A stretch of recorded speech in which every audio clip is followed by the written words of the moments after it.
Kyrie eleison,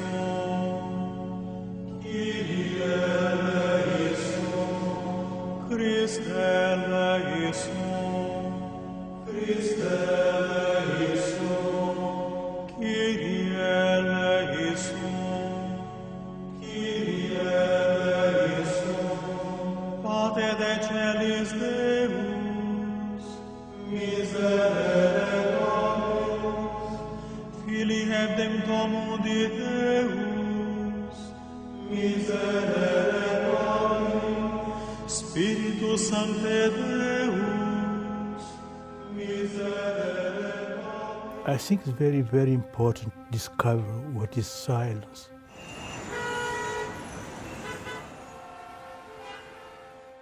Silence is not only not talking. Silence is more deeper, because the great noise is inside ourselves. Ladies and gentlemen, our wonderful students, dear friends, I'm delighted to welcome you to this evening's talk by a very special guest.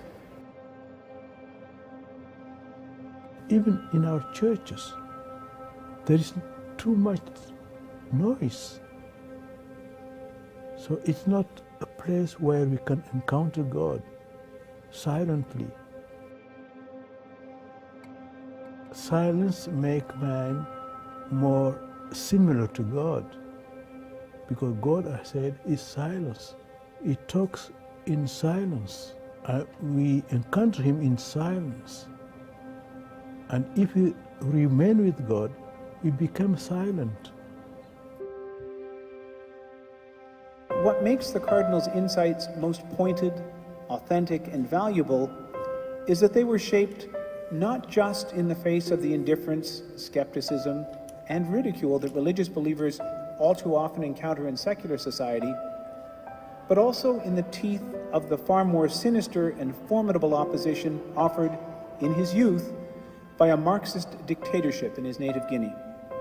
I think why the Western countries today are no believers, are less believers, because they are every time talking. They know no silence, and the face is going down. Silence is really the moment where I construct myself as a human being related to God. And without God and without silence, we are lost.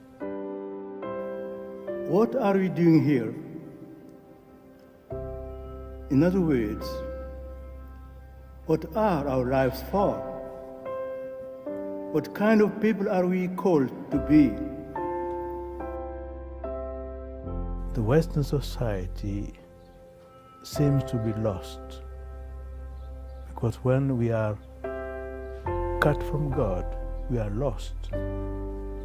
It's like a tree without roots.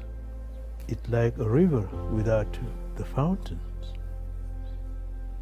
God is our fountains. If we are cut from God, we are lost.